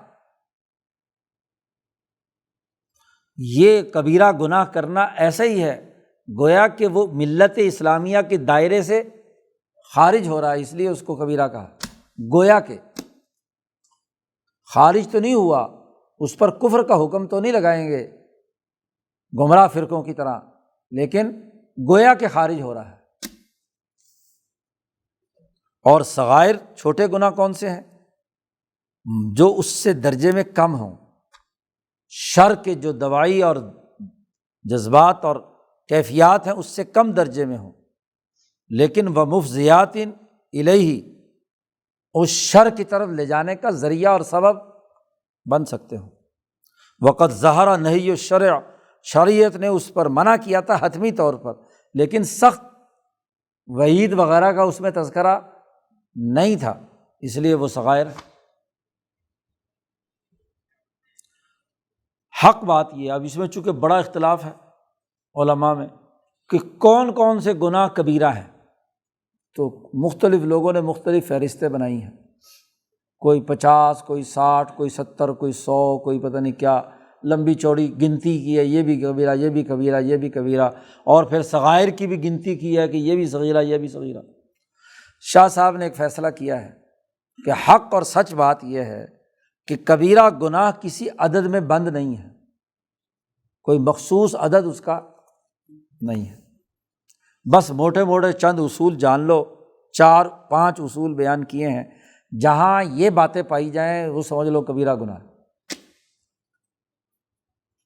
کبیرہ گناہ کی ایک پہچان یہ ہے کہ کتاب و سنت میں جس عمل پر جہنم کا وعدہ کیا گیا ہے کہ جس نے یہ عمل کیا وہ جہنم میں جائے گا، اللہ نے کہا ہے یا سنت صحیحہ نبی اکرم صلی اللہ علیہ وسلم کی صحیح حدیث میں ہے، تو وہ سمجھ لو کیا ہے، کبیرہ گناہ ہے۔ اسی طریقے سے نمبر 2، جس گناہ پر شریعت نے کوئی حد مقرر کی ہے، سزا مقرر کی ہے، مثلاً زنا، چوری، ڈاکہ وغیرہ، تو وہ کبیرہ گناہ ہے۔ یا خود نبی اکرم صلی اللہ علیہ وسلم نے یا خود قرآن نے اس گناہ کو کبیرہ کہا ہے۔ کبائر الاسم کا تذکرہ جہاں خود کبائر کا لفظ استعمال ہوا ہے، تو ظاہر ہے جہاں اللہ اس کے رسول نے خود کبیرہ گناہ کا لفظ کہہ دیا تو وہ کبیرہ گناہ ہوگا۔ نمبر 4، دین میں اسے اس عمل کو دین سے خارج ہونے کی علامت قرار دیا گیا ہے۔ نمبر 5، نبی اکرم صلی اللہ علیہ وسلم نے جس بات کا حکم دیا ہے تو وہ چیز بہت زیادہ فساد کا باعث ہے، مفسدہ ظاہر ہو رہا ہے جی، کبیرہ گناہوں کی طرح کا، یعنی پچھلی 4 امور کی طرح کا فساد واقع ہو رہا ہے، یا اس کی طرح کا کوئی خرابی پیدا ہو رہی ہے۔ جن جن چیزوں کے بارے میں نبی اکرم صلی اللہ علیہ وسلم نے مفسدے کے طور پر جنہیں بیان کیا ہے تو اس طرح کا کوئی عمل ہو رہا ہے تو اسے بھی کیا ہے، کبیرہ میں شمار کیا جائے گا۔ تو ایمانیات سے متعلق جو بنیادی بحث تھی وہ یہاں تک مکمل ہو گئی۔ ایمان کے 4 معنی، ایمان کی ایک معنی کے مقابلے میں نفاق تھا، تو نفاق کی علامتیں، ایمان کا اور اسلام کا بنیادی تقاضا اس کی ضد کفر ہے، تو اسلام کی ضد جو کفر ہے ان میں جو بنیادی خصوصیات یا بنیادی ارکان ہیں اسلام کے، اس کی وضاحت کر دی۔ کبائر اور صغائر گناہ جو ایمان میں خلل پیدا کرتے ہیں ان کا تذکرہ کر دیا۔ تو ایمانیات سے متعلق شاہ صاحب بنیادی اساسی اصول اور اس کا ایک مجموعی منظرنامہ، مجموعی طور پر جو اصول واضح ہوتے ہیں انہیں بیان کرتے ہیں۔ شاہ صاحب کا آگے تمام پر یہی انداز اور اسلوب ہے ہر باب کے اندر، کہ اس سے متعلق جو بنیادی اساسی اصول ہے وہ باب کے شروع میں بیان کر دیتے ہیں، اور پھر اس باب سے متعلق جتنی احادیث ان کی پھر تشریح کرتے ہیں۔ تو آگے شاہ صاحب نے تشریح شروع کی ہے، شرح الروایہ المتعلقہ بالایمان، ایمانیات سے متعلق جتنی حضور صلی اللہ علیہ وسلم کی روایات ہیں ان روایات کی تشریح شروع کی ہے۔ پہلی حدیث، نبی اکرم صلی اللہ علیہ وسلم نے فرمایا کہ جب زانی زنا کر رہا ہوتا ہے تو وہ مومن نہیں ہوتا۔ لا یزنی الزانی حین یزنی وہو مومن، ایک زانی زنا کی حالت میں ایمان والا نہیں ہوتا۔ لمبی حدیث ہے، اس کا مطلب کیا ہے؟ شاہ صاحب نے فرمایا کہ جب ایک انسان زنا کاری کا ارتکاب کرتا ہے تو یہ افعال آدمی تبھی کرتا ہے کہ یا تو اس کے اوپر بہیمیت سوار ہے، اس کا بہت بڑا پردہ اور غلاف اس پر جانور بن چکا ہے، وہ انسانیت کے دائرے میں رہتے ہوئے یہ حرکت نہیں کر سکتا، یا درندگی اس پر چھائی ہوئی ہے کہ وہ اس عورت کو حقیر سمجھ کر درندہ بن کر بھنبوڑنا چاہتا ہے، یا جانور بن کر صرف جنسی تسکین حاصل کرنا چاہتا ہے۔ فتصیر حینئذ، ایسے وقت میں گویا کہ اس کی ملکیت ہے ہی نہیں، ملکیت ایسی حالت میں ہو گئی کہ کألم تکن، اور ایمان کا جو مرکز اور منبع ہے وہ کیا ہے؟ ملکیت۔ تو جب ملکیت ہی نہیں تو گویا کہ ایمان بھی نہیں۔ والایمان کأنہ زائل، تو اس سے یہ بات معلوم ہوئی کہ زنا جو ہے یہ کبیرہ گناہوں میں سے، کبائر میں سے، کہ اس حالت میں ملکیت ہے نہیں تو ایمان بھی باہر نکل کر کھڑا ہے۔ اس لیے جیسے پیچھے تفصیل آئی تھی کہ زنا کی حالت میں وہ ایمان والا نہیں ہوتا، لیکن جب وہ عمل مکمل کر لیتا ہے تو اسے ہوش آتا ہے، ملکیت واپس لوٹتی ہے تو ایمان بھی، وہ کافر نہیں ہو گیا، کبیرہ ہے۔ اسی لیے اس کے اوپر پھر حد ہے، سزا ہے۔ اگر وہ کسی عدالت میں ثابت ہو جائے، اقرار کر لے یا گواہوں سے ثابت ہو جائے تو اس کے اوپر حد بھی اسی لیے ہے کہ اس کی ملکیت نے اسے کیا ہے، دوبارہ مجبور کیا ہے کہ وہ اقرار کر رہا ہے۔ نبی اکرم صلی اللہ علیہ وسلم نے فرمایا، دوسری حدیث اس کی تشریح کر رہے ہیں، آپ صلی اللہ علیہ وسلم نے فرمایا کہ اس ذات کی قسم جس کے قبضے میں محمد کی جان ہے صلی اللہ علیہ وسلم، لا یسمع بی احد من ھذہ الامہ یہودی ولا نصرانی، تمام انسانوں کی تمام امتوں میں سے کوئی یہودی، کوئی عیسائی، کوئی کافر، کوئی انسان جس نے بھی میرے بارے میں سنا، حضور فرماتے ہیں کہ میں بطور رسول اور نبی کی دنیا میں آیا ہوں، اور پھر وہ اس حالت میں مر گیا کہ مجھ پر ایمان نہیں لایا،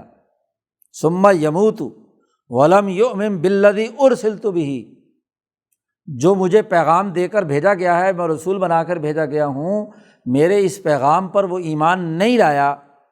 تو حضور صلی اللہ علیہ وسلم نے فرمایا کہ وہ پکا جہنمی ہے، الا کان من اصحاب النار، وہ جہنم میں جائے گا۔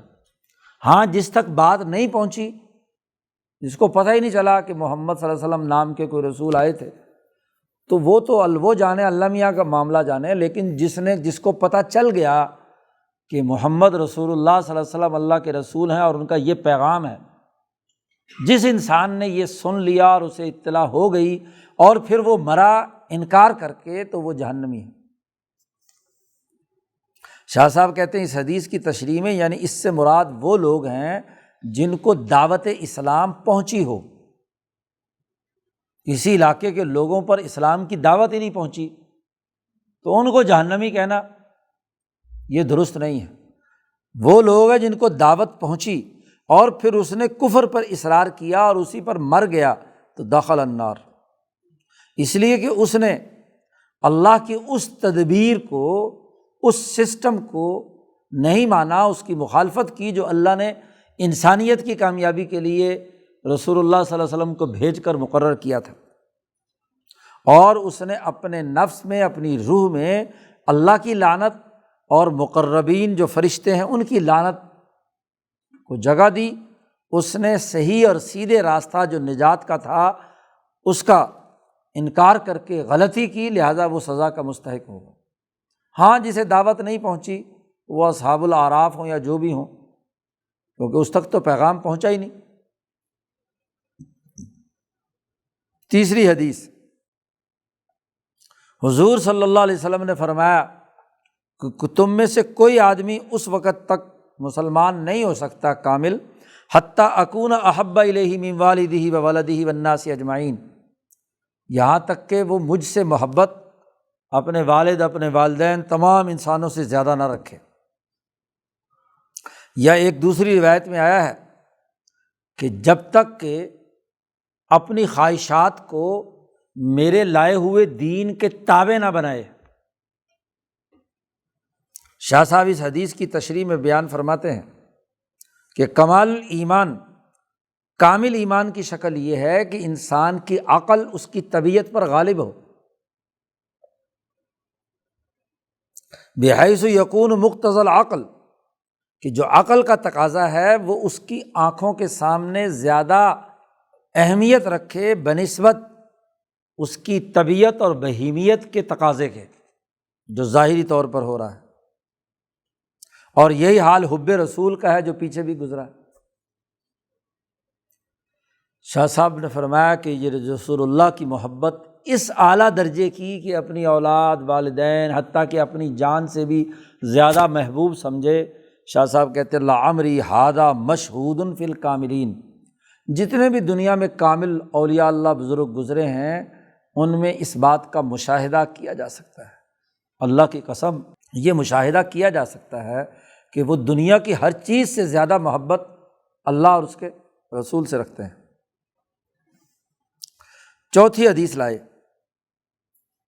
حضور سے سوال کیا گیا، سفیان ابن عبداللہ الثقفی نے سوال کیا حضور سے، یا رسول اللہ قل لی فی الاسلام قولا، آپ اسلام کے بارے میں مجھے ایک ایسا جملہ فرما دیجئے، قول فرما دیجئے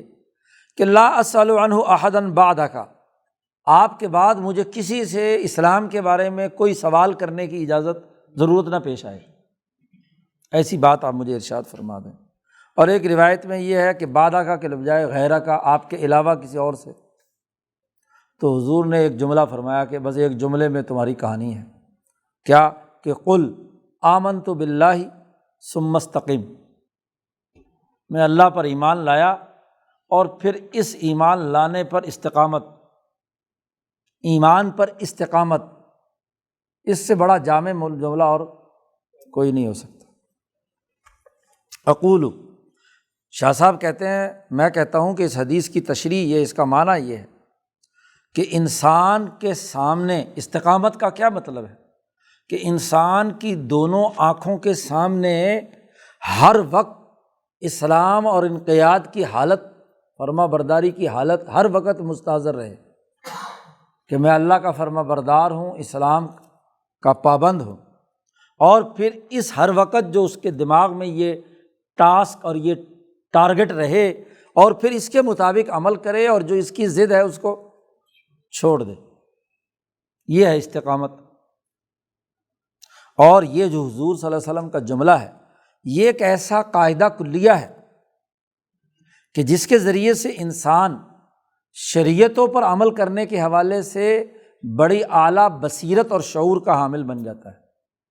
کہ 24 گھنٹے جس کی دماغ میں، جس کی آنکھوں کے سامنے یہ بات رہے کہ وہ ایک مسلمان ہے، وہ اللہ پر ایمان لایا ہے، تو اللہ کے کسی حکم کی وہ خلاف ورزی نہ کرے، اور جن کا اللہ نے کرنے کا حکم دیا ہے وہ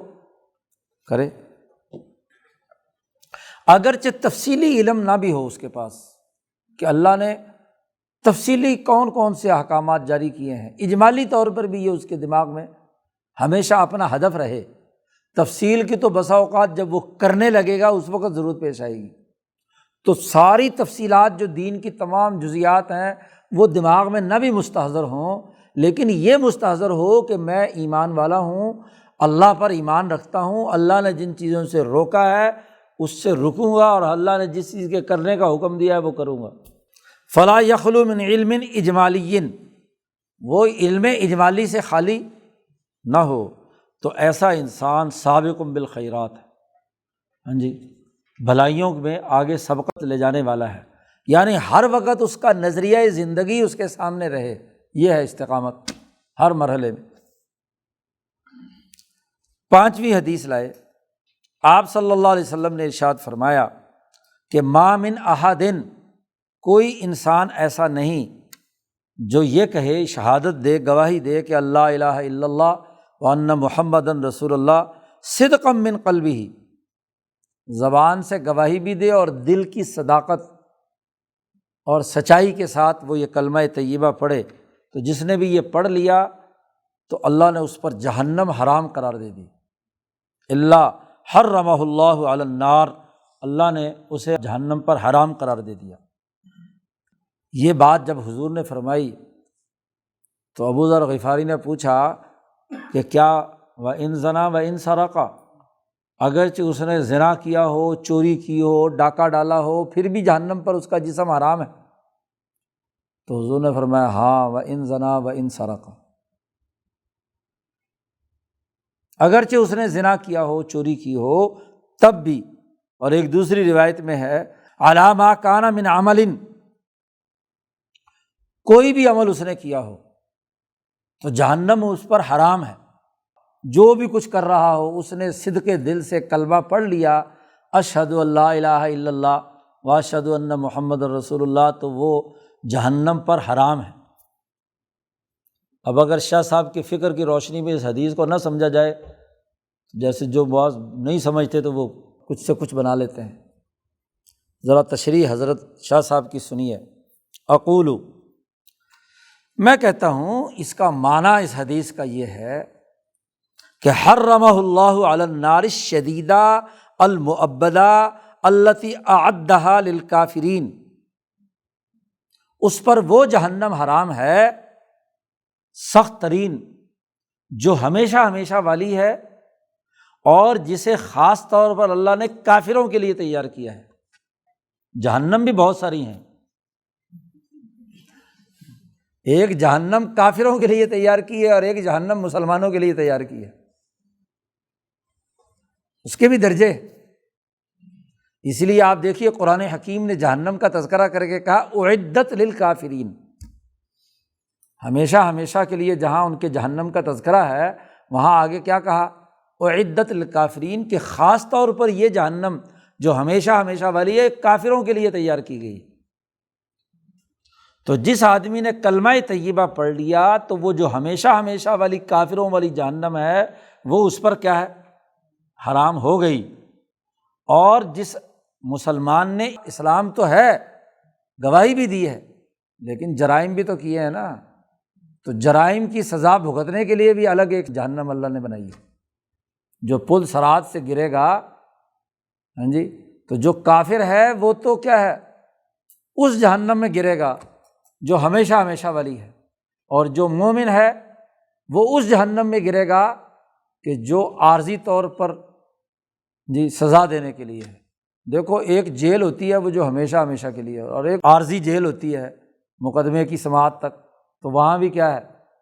تھوڑا بہت، تو دو طرح کی جیلیں تم دنیا میں بناتے ہو، تو اللہ نے بھی جہنم دو طرح کی بنائی ہے۔ اب یہ دیکھو نا، جو حدیث کے درست تناظر میں نہیں سمجھتے تو اب اس حدیث پر اعتراض شروع کر دیتے ہیں، کچھ نام نہاد جو منکرین حدیث ہیں، جو نام نہاد مسلمان، کہ دیکھو جی حدیث میں کہا ہے کہ جی زنا بھی کرو، چوری بھی کرو، سب کچھ کرو، اور پھر بھی جہنم حرام ہے۔ تو پہلے جہنم تو سمجھ لو کہ کون سی جہنم ہے۔ قرآن نے خود دو طرح کی جہنموں کا ذکر کیا ہے جی۔ تو وہ جہنم جو ہمیشہ ہمیشہ والی ہے وہ حرام ہے۔ اور پھر آگے مزید تفصیل بیان کیا شاہ صاحب نے، ون نقطۃ، اس میں ایک نقطہ پوشیدہ ہے، اور وہ کیا ہے؟ فی سوق الکلامی ھذا السیاق، اس پورے سیاق و سباق میں جو گفتگو حضور نے فرمائی ہے اس میں ایک نقطہ پنہاں ہے، اسے سمجھنے کی ضرورت ہے، اور وہ یہ کہ یہ جو اسم ہے، گناہ ہے، ان میں آپس میں فرق اور امتیاز درجے ہیں، اس کے تفاوت بین، اگرچہ تمام کو اسم ہی کہیں گے، گناہ ہی کہیں گے، لیکن ان کے درمیان فرق ہے۔ یاد رکھو جب کبیرہ گناہ کفر کے مقابلے میں آئے، ایک طرف کفر اور شرک اور ایک طرف کبیرہ گناہ کا ارتکاب کرتا ہے، ان دونوں کا آپ موازنہ کرو تو کفر کے مقابلے میں کبیرہ گناہ کی تو کوئی حیثیت نہیں ہے، اس کی تو کوئی قدر محسوس، ان دونوں کے درمیان کمپیریزن کیا جائے تو کفر کے مقابلے میں کبیرہ گناہ کی کیا حیثیت ہے؟ لم یکن لہا قدر محسوس ولا تاثیر یعتد بہ، نہ اس کے اندر ایسی کوئی تاثیر ہے جسے کیا ہے قابل گنتی شمار کیا جائے، ولا سببیت لدخول النار، اور یہ کوئی جہنم میں داخل ہونے کا سبب نہیں جس کو سببیت کہا بھی جائے۔ ایسے ہی اگر صغیرہ گناہ اور کبیرہ گناہ کے درمیان موازنہ کیا جائے تو آپ دیکھیے کہ کبیرہ گناہ کے مقابلے میں صغیرہ گناہ کی کوئی حیثیت نہیں ہے۔ تو یہاں حضور فرق بیان کر رہے ہیں، فبین النبی صلی اللہ علیہ وسلم الفرق بینہا علی آکد وجہ، مکمل تاکیدی پہلو کے ساتھ کہ کفر اور کبیرہ گناہ کے درمیان زمین آسمان کا فرق ہے، اور کبیرہ گناہ اور صغیرہ گناہ کے درمیان بھی کیا ہے؟ فرق۔ شاہ صاحب نے کہا اس کو ایک مثال سے سمجھیے، صحت اور بیماری، ہاں جی، اس دونوں کے تناظر میں کیا ہے بات سمجھنے کی کوشش کیجیے۔ شاہ صاحب کہتے ہیں کسی آدمی کو کوئی بادی مرض، ہاں جی، کوئی نزلہ زکام یا کرونا وائرس لگ گیا، پھر آ گئی بحث، جیسے شاہ صاحب نے کہا کس زکام یا تھکاوٹ جی وغیرہ، اگر آپ اس مرض کو جو عام فلو جیسا ہے اس کا موازنہ کریں ایسے موذی مرض سے، مثلاً کینسر ہوا ہے کسی آدمی کو، ایسا سوء مزاج جو المتمکن ہے، مثلاً کوڑی کا مرض لاحق ہے کسی کو جس کا کوئی علاج نہیں، تپِ دق اور سل کا مرض لاحق ہے، یا استسقاء کا مرض لاحق ہے جس کا لا علاج مرض ہے، تو لا علاج مرض اور قابل علاج مرض کے درمیان اگر موازنہ کریں تو نزلہ زکام بیچارے کی کیا حیثیت ہوتی ہے؟ کینسر کے مقابلے میں تو کہیں گے کہ یہ کوئی مرض ہے یار، یہ تو ہوتا ہی رہتا ہے اور ٹھیک ہوتا رہتا ہے، لیکن آج تو جال سازی سے وہ جو عارضی مرض ہے اسے کیا ہے کینسر سے بھی اوپر لے گئے، اس سے بھی آگے بڑھا دیا نا۔ شاہ صاحب کہتے ہیں کہ اگر ان کا موازنہ کیا جائے تو ایسا آدمی جسے نزلہ زکام ہے اس کو ہم یہ کہیں گے کہ یہ تو صحت مند ہے، کیونکہ کینسر تو نہیں ہے نا، تپِ دق تو نہیں ہے، کوئی کوڑ کا مرض تو لاحق نہیں ہے جی، اور اس کے بارے میں کہیں گے کہ یہ آدمی مریض نہیں ہے، اس کو زبردستی مریض بنایا ہے حکومتوں نے جی، حقیقت میں تو یہ مریض نہیں ہے، اور اس کے اندر کسی قسم کی کوئی علت اور مرض کی کوئی کیفیت نہیں پائی جاتی، کیونکہ مقابلہ اس کا کینسر سے۔ اور پھر شاہ صاحب کہتے ہیں دیکھو یہ بھی سمجھ لو کہ بسا اوقات ایک مصیبت اس سے پہلے کی کسی چھوٹی مصیبت کو بھلا دیتی ہے۔ مثلاً شاہ صاحب نے کہا کہ کسی آدمی کو کانٹا چبھا ہوا ہے، کانٹا چبھا اس کی تکلیف میں سی کر رہا تھا، اس کو اطلاع ملی کہ تمہارا گھر گر گیا، بیوی بچے مر گئے، تو اب یہ نئی مصیبت آئی نا، تو کانٹے والی مصیبت یاد رہے گی، تو وہ تو اس مصیبت کے اندر کیا ہے، تو ایک مصیبت اس سے ہلکی مصیبت کو بھلا دیتی ہے۔ گویا کہ اس آنے بڑی مصیبت کے مقابلے میں اس سے پہلے کبھی اس کو مصیبت پہنچی ہی نہیں تھی۔ تو اسی طرح اس حدیث کو سمجھو کہ یہاں یہ کافروں کے لیے جو جہنم ہمیشہ ہمیشہ کی تیار کی ہے وہ حرام ہے، البتہ وہ جہنم جس میں کبیرہ گناہ کرنے والے مجرموں کی سزا کا معاملہ ہے تو وہ تو ہوگی نا جی۔ اسی لیے تو اس جہنم کا حضور کو معائنہ کرایا گیا، مسلمان ہے اور سود خور ہے، معراج کی رات دکھایا گیا کہ کیا حال اس کے ساتھ ہو رہا ہے، مسلمان ہے، مولوی ہے اور عالم ہے، اس کے کلے چیرے جا رہے ہیں جی، دکھایا حضور نے۔ حضور نے پوچھا جبرائیل سے کہ یہ کون ہے؟ انہوں نے کہا یہ لوگوں کو بڑی نصیحتیں کرتا تھا، بڑی حدیثیں پڑھ پڑھ کے سناتا تھا، خود عمل نہیں کرتا تھا۔ زانیوں کو تنور میں جلتے ہوئے دیکھا جی۔ تو بات یہ ہے کہ جہنم کے مختلف درجے ہیں، تو اس جہنم کا انکار ہے، حرام ہے جو کفر والوں کافروں کے لیے ہے۔ تو اس کی ضد کی وجہ سے حضور نے فرمایا وَإِن زَنَا وَإِن سَرَقَ۔ چلو اللہم صلی علی